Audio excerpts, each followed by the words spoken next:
to Baker and his wife, and they are desperate to have a child. And then the witch tells them that there's a curse been placed on the Baker's family, that his family would always be a barren one, and that they can reverse the curse and have a child if they go into the woods and bring her the cape as red as blood, the hair as yellow as corn, the slipper as pure as gold, and the cow as white as milk. And that's what sort of sets the story off, really, is this search for these 4 items as everybody's going into the woods. When Rob told me that Emily was going to be playing the baker's wife, I just couldn't have been happier. She is such a constant source of fun and joy, and she's, for it to work, I think we both realised that, it's real give and take between us, and I think that just came incredibly naturally.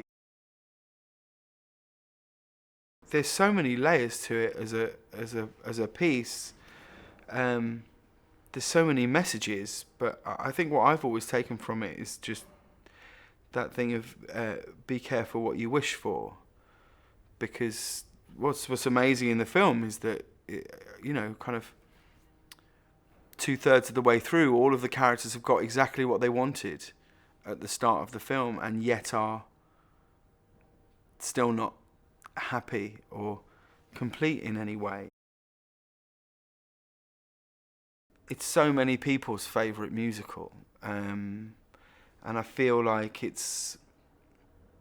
I think it's a show that from the minute it opened, people have always thought, God, if you could translate that to film, if you could capture that on film, it could really work. But I think it's only when you get a director like Rob Marshall, who has such an understanding of musicals and a vision for film, I think it takes someone like him to sort of pick it up by the scruff of its neck, really, and go, this is how we're going to tell this story.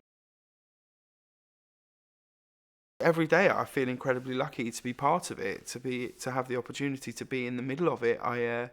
It's a little overwhelming sometimes to, I love musicals. I grew up watching musicals, and then to be here in a film playing a role that I think at the most I only ever thought, gosh, I wonder if one day if that came back to the West End, I'd be able to do it on stage. And yet to be here on these incredible sets with this incredible cast and incredible director at the very moment that it's being committed to film is, it's a little overwhelming sometimes.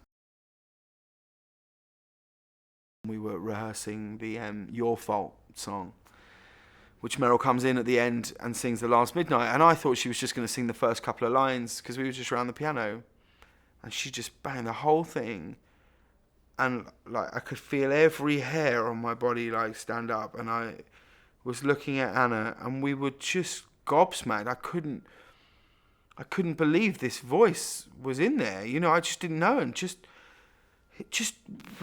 like it's the last minute, and we were like, oh my God. I remember thinking at the time, if this was an auction prize, it would go for millions of dollars to just be round a piano listening to Meryl Streep sing Stephen Sondheim songs, and I think people are going to be completely blown away by her performance. A whole load of people who aren't familiar with it as a show will find this musical that they might not necessarily have ever heard of, and it's so unique. It's so absolutely unique in the world of musical theatre to have something that's so funny and magical and serious and beautiful. Like it the whole world that it's in. I don't know that there's another musical that's sort of set in such a time and place. The Baker and the Baker's Wife are sort of the, I guess the heart at the centre of the show in terms of they really sort of are the audience. Really, they're the only people in this whole thing who, at points, are going, "What? this is ridiculous, you know. So I've always seen them as characters as representing who the audience are, and sort of the I guess the heart at the centre of it. Yeah. We did about 6 weeks rehearsals, where we were just in an empty rehearsal room using kind of very standard props, you know, cardboard trees and things like that. And for a while it felt like we were just putting on some strange touring production of Into the Woods. It just so happened to have all of these movie stars in it. And then at every stage it's just got more and more exciting. And, you know, you come in and you know, you're incredibly nervous, and then that first day is done, and then there's the moment where you all have to sort of sing in front of each other, and you're like, well, there's Meryl Streep and she's singing and she's amazing, and you know, you're just trying not to be fired, really. That was my experience the first 2 weeks, just trying to step up, really.